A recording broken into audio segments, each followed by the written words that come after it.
Salut à tous et bienvenue sur la chaîne.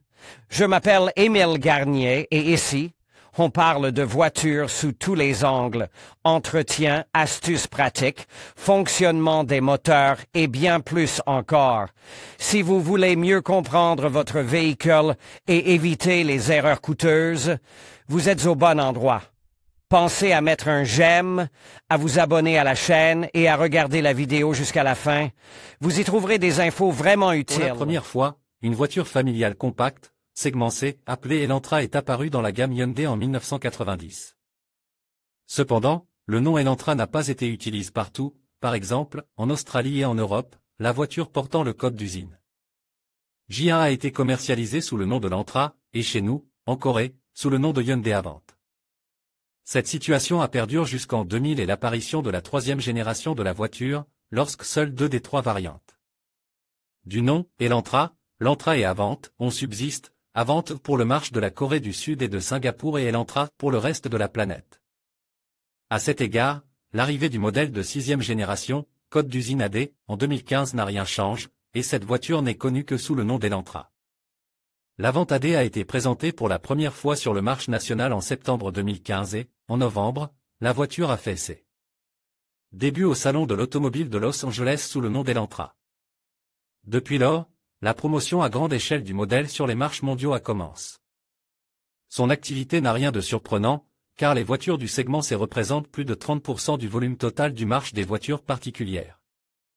C'est pourquoi le nouveau modèle a été assemblé aux États-Unis, en Chine, à Taïwan, en Malaisie, au Vietnam, en Iran, en Algérie, en Inde, au Pakistan. En 2016, l'assemblage en grande série de la Hyundai Elantra a été maîtrisé à l'usine Avtotor de Kaliningrad.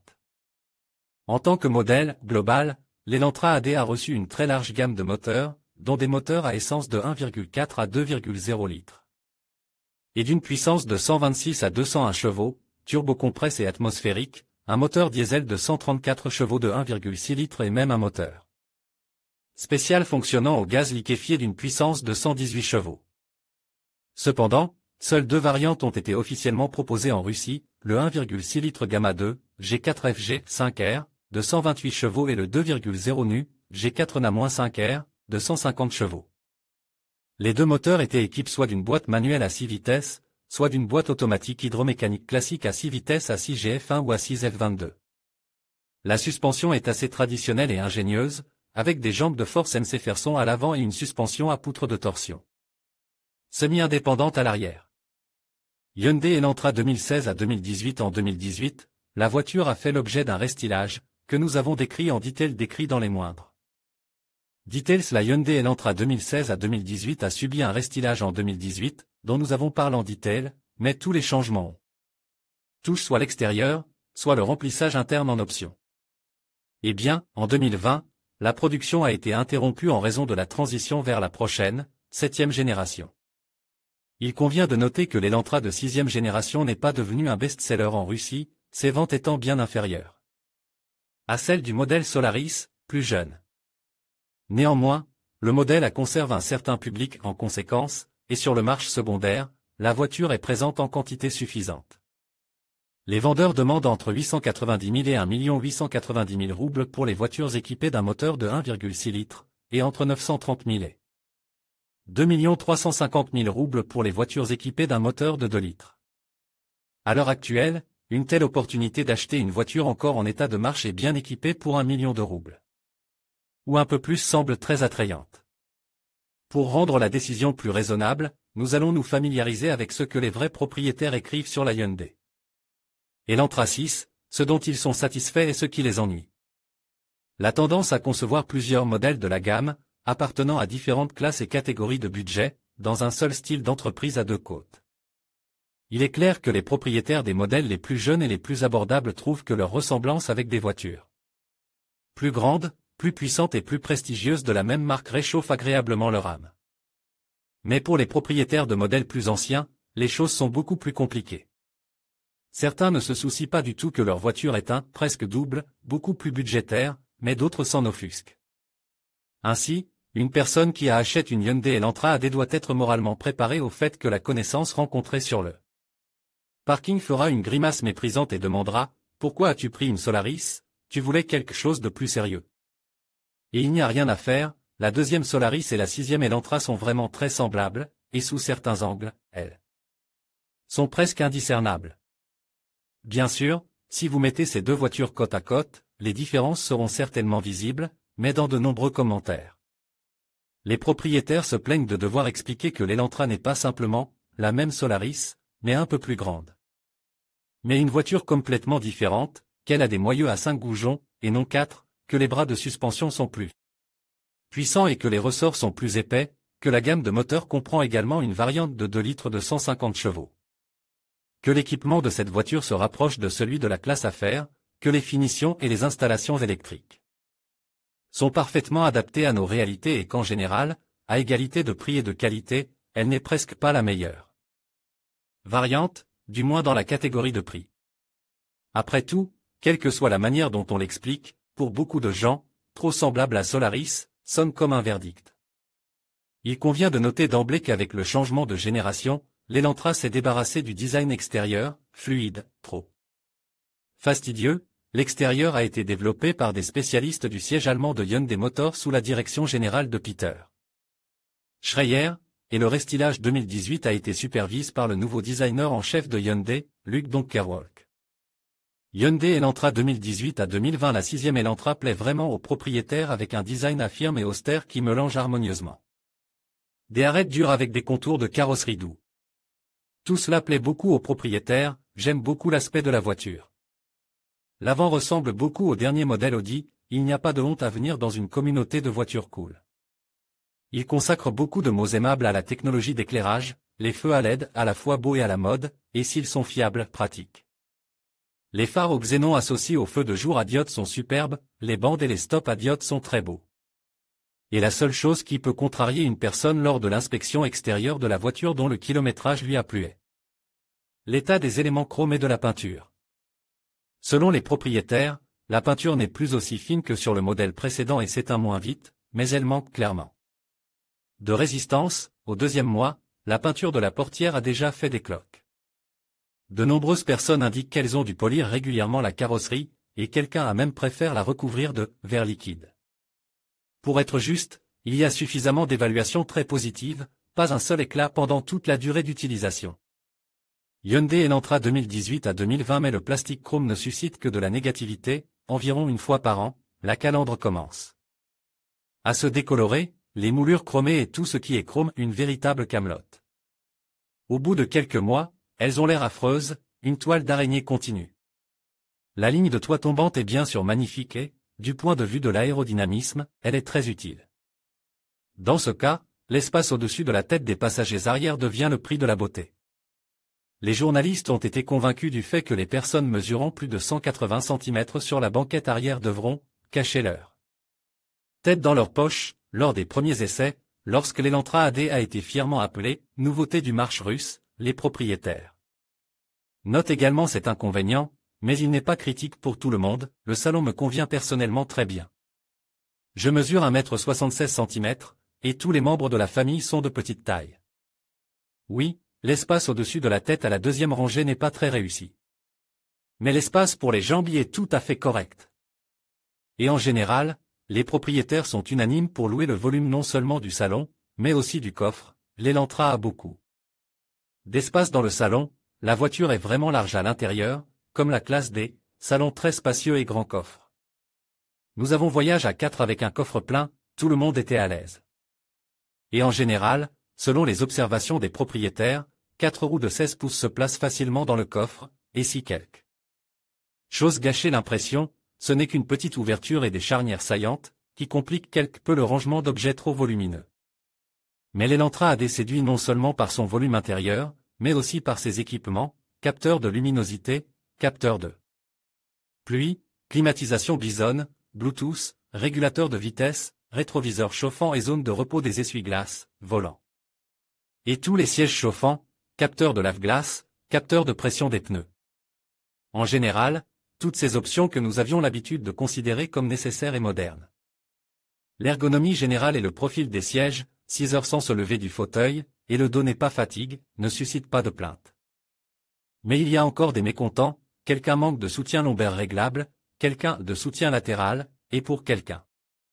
Au contraire, il semble excessif, convenant uniquement aux personnes de corpulence subtile. Hyundai Elantra 2016 à 2020. Certains se plaignent des matériaux utilisés à l'intérieur, tout d'abord de l'abondance de plastique brillant. Il serait rien qu'en le touchant. Non, pas profondément, il n'y a pas de rayures profondes, mais de petites rayures partout. Mais la qualité de l'assemblage est au top, seule la partie supérieure de la torpille est en plastique souple, tout le reste est en chaîne. Mais le kilométrage est déjà de 210 000 km, et pas un seul grillon, tout est très bien monté. D'une manière générale, les propriétaires considèrent le confort du conducteur et des passagers comme l'un des principaux avantages de la 6e Elantra. Le manque de confort n'est pas ressenti, même par ceux qui ont pris le volant de cette voiture depuis des modèles de classe supérieure. Cependant, tout n'est pas si idéal. Dans de très nombreux commentaires, on estime que le mode d'économie maximale, qui inclut parfois les créateurs de la voiture, provoque une franche irritation. Nous avons déjà parlé de l'abondance de plastique dur, de nombreuses personnes n'ont pas encore compris comment il était possible, pour 1 375 000 €, de prendre une voiture dont certaines parties de l'habitacle sont en plastique dur, mais c'est le cas aujourd'hui. Et les fans du modèle notent qu'avec le changement successif de 3 générations, les matériaux de garniture intérieure sont devenus vraiment pires et radicalement moins chers. L'absence d'une gamme complète d'options laisse également perplexe, l'intérieur donne l'impression d'être un peu bon marche, comme s'il s'agissait d'une Solaris légèrement améliorée. Ne pourrait-il pas au moins fabriquer 4 lève-vitres automatiques dans la configuration supérieure, au lieu d'un seul lève-vitre pour le conducteur? Pourquoi la boîte à gants de l'Elantra, même dans la version supérieure, n'est-elle pas refroidie et n'est-elle pas éclairée, s'indigne l'un des auteurs. Il y a bien d'autres bizarreries. Par exemple, dans les kits sans régulateur de vitesse, il y a pourtant tout le câblage nécessaire. Vous achetez un bouton pour quelques milliers de roubles sur AliExpress, et voilà. Vous pouvez l'utiliser.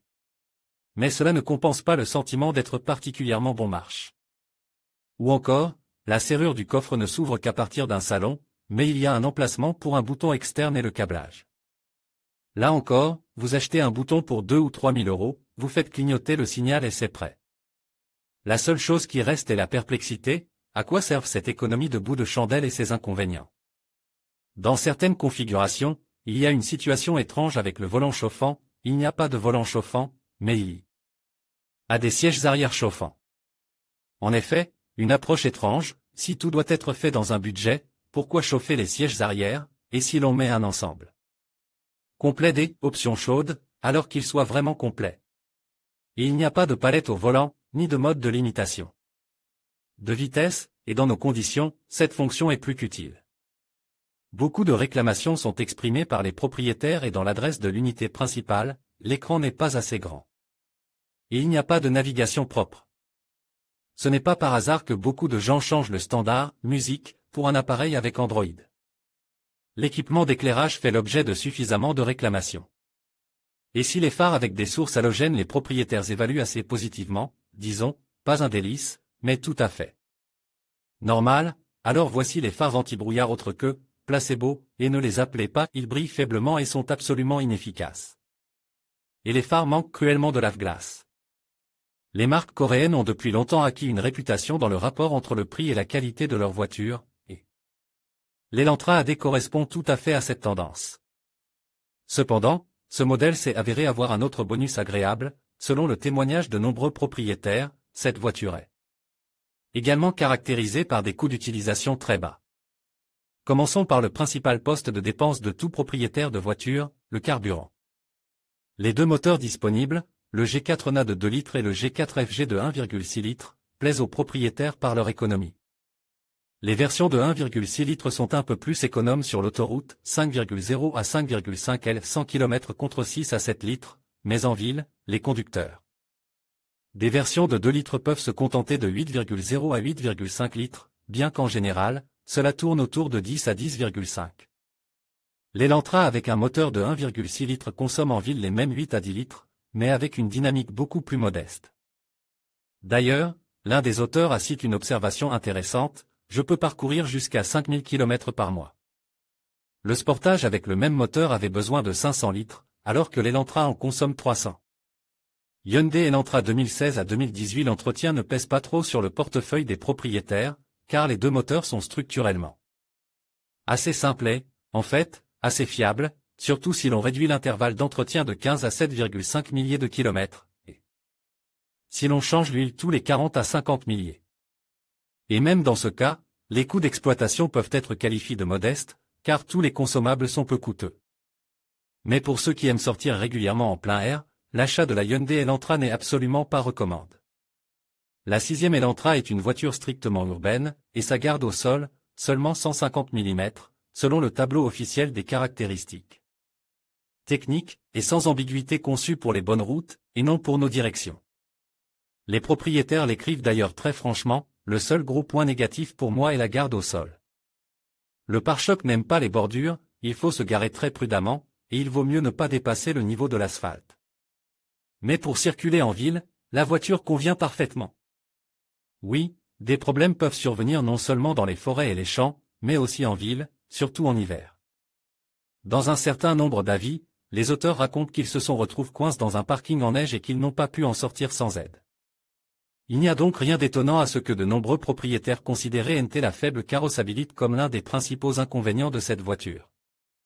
Dans notre communauté automobile, il y a suffisamment de personnes qui pensent que seules les voitures allemandes peuvent être louées pour leur maniabilité et leur dynamisme. Et pourtant, dans l'écrasante majorité des commentaires, les auteurs font l'éloge de la 6e Elantra précisément pour ses paramètres. Commençons par la dynamique. Selon les données officielles, l'Elantra MD de 1,6 litres avec une boîte manuelle accélérée de 100 km/h en 10,1 secondes, et avec une boîte automatique en 11,6 secondes. Les versions de litres sont bien sûr plus rapides, 2.0 monte 8,8 secondes, 2.0 AT 9,9. Mais est-ce beaucoup ou peu? Dans la communauté des propriétaires, des disputes éclatent souvent à ce sujet, et dans ces disputes, un argument important devient la comparaison avec des camarades de classe de la même époque de sortie et d'une puissance comparable. Et dans ce contexte, l'Elantra semble tout à fait convenable. En conséquence, pratiquement aucun propriétaire ne se plaint de problèmes de dépassement sur autoroute, la coréenne s'est avérée très bonne, elle monte exactement sur ses chevaux, elle se montre bien sur autoroute, les dépassements se passent bien. Et ils écrivent cela pour les versions de litres et 1,6 litres, aussi bien avec une boîte manuelle qu'avec une boîte automatique. La tenue de route de la Hyundai Elantra AD n'est pas particulièrement réjouissante, mais il n'y a pratiquement pas de plainte à ce sujet. En effet, ce n'est pas à BMW ni à Audi que l'on peut admirer des réactions et des émotions affûtées dans les virages rapides. Mais d'un autre côté, dans de nombreuses critiques, les auteurs notent l'absence de rigidité, que sur une piste elle ne vacille nulle part, la voiture ne saute pas d'une ornière et garde parfaitement la trajectoire définie, même à très grande vitesse. Il convient de noter que de nombreux propriétaires avaient des doutes sur la suspension arrière, en effet, pourquoi les concepteurs de l'Elantra ont-ils choisi une suspension semi-indépendante avec une poutre de torsion, alors que la suspension arrière de LI30 à plateforme unique est indépendante? En fait, la réponse est assez évidente, structurellement, une telle suspension est plus simple, moins chère et plus fiable. Mais, comme l'a écrit l'auteur de l'une des critiques, la poutre à l'arrière n'est pas du tout un verdict. Tout est suffisamment bien ajusté. Et il n'est pas le seul à le penser, malgré la poutre, la voiture est parfaitement maîtrisée. L'absence de suspension indépendante ne se fait sentir que sur une route caoteuse, je ne sens guère la différence avec le multilevier de l'Elantra précédente. Cependant, les propriétaires admettent que cette suspension est conçue avant tout pour un bon asphalte, très bruyante, elle s'adapte à presque toutes les bosses, une poutre est une poutre, sur les fosses, elle perce, mais, en fait, la voiture est créée pour les bonnes routes, elle y court et y court. Mais sur un bon asphalte, le confort est au plus haut niveau, vous roulez à 135 km/h et vous ne sentez pas la route. Vous pouvez vous détendre au volant de cette voiture. Hélas, il y a une circonstance qui ne permet pas d'attribuer la note maximale à l'Elantra AD pour le confort de conduite. Les propriétaires décrivent cette circonstance de manière franche et très dure, la voiture a un point négatif pour moi, mais il est sérieux, l'isolation phonique du fond et des arches, ou plutôt son absence totale. Le niveau sonore de la route est comparable à celui d'une Nexia vieille de 20 ans, il est impossible de rouler sur les pneus, le grondement est si fort qu'il m'énerve vraiment. Maigre consolation, l'absence d'isolation phonique est devenue presque une norme dans la catégorie des petites berlines familiales. Des berlines à haillons et des breaks, tout le monde court après le prix et les ventes, et l'isolation phonique, apparemment, est la première à être sacrifiée. Heureusement, il est encore tout à fait possible de lutter contre le bruit dans l'habitacle, après tout, ce n'est pas un problème de boîte ou de moteur. Il suffit de dépenser des milliers pour 20 à 30 dans un bon atelier, et le problème sera résolu, bien que l'effet wow, très probablement, ne sera toujours pas atteint. Néanmoins, dans de nombreux commentaires, on peut lire qu'après les travaux d'isolation acoustique supplémentaires, la voiture est devenue exactement ce que l'on voulait. J'ai fait une isolation acoustique et vibratoire complète, et voilà, la voiture est un ouragan. Il suffit de faire une isolation acoustique, et vous aurez une voiture très confortable. Et le principal avantage de la 6e Elantra est sa fiabilité. Rien n'a été fait sur la voiture, à l'exception de l'entretien de routine, au cours de son utilisation, pendant 5 ans, je n'échange que les plaquettes de frein avant, et cela, en fin de compte, pour rien, parce qu'il y avait encore 5 mm dessus, là. Fiabilité, et encore la fiabilité. Depuis 210 000 km, pas un seul problème, ils sont unanimement ravis dans leurs commentaires, et je pourrais citer de nombreuses autres déclarations de ce type. Même les moteurs G4NA et G4FG, dont la réputation n'est plus à faire, se comportent plutôt bien en masse et, à condition d'être vidanges. Régulièrement, ils peuvent parcourir avec confiance 200 à 250 000 km. Des milliers de chauffeurs de taxi ont vérifié l'efficacité et l'endurance de l'association du moteur 1,6 litres et de la boîte de vitesse automatique. En effet, la boîte de vitesse automatique à 6 rapports, là encore, à condition d'une vidange régulière, fait preuve d'une excellente endurance. Ni la suspension, même le remplacement des jambes de force ou des stabilisateurs transversaux n'est mentionné que dans un petit nombre de commentaires, ni la direction, la crémaillère de direction ne se réparait pas après 180 à 200 000 km, ni l'électricité. Ainsi, ceux qui recherchent une voiture familiale abordable, peu encombrante et agréable à conduire, devraient inclure la Hyundai Elantra AD dans la liste des options envisagées, car il est encore réaliste de trouver un exemplaire qui ne nécessitera pas d'investissement important dans les 3 à 5 ans à venir. En conclusion, la Hyundai Elantra 6 AD présente des atouts indéniables, tels que son design moderne, ses équipements technologiques avance et son rapport qualité-prix attractif. Cependant, certains inconvénients, comme la performance limitée de certaines motorisations et un espace intérieur qui pourrait être plus généreux, méritent d'être pris en compte. Il est donc essentiel de bien évaluer vos besoins et vos priorités avant de faire votre choix. Que vous décidiez d'opter pour cette berline ou non, assurez-vous de faire un essai routier et de comparer avec d'autres modèles pour trouver celui qui vous conviendra le mieux. Merci d'avoir regardé cette vidéo et à bientôt pour d'autres conseils automobiles.